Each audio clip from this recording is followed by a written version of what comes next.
இருக்கு ருசியா. கொஞ்சம் சோறு போடுறியா? உனக்கு கையில கரண்ட் எடுத்து போட்டுக்க.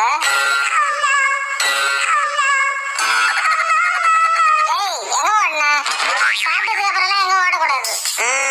ரொம்ப திமிராயிடுச்சு தாய் உனக்கு. வர வர ஜியோ டவர் மாதிரி வெறுப்பேத்திக்கிற நீ என்ன? பத்து புள்ளிக்கு ஒரு வாய் சோறு போட போறது கிடையாது. எப்படி பேசுற பாரு. உட்கார போட்டுனாரேன். என்ன குழம்பு இன்னைக்கு? மீன்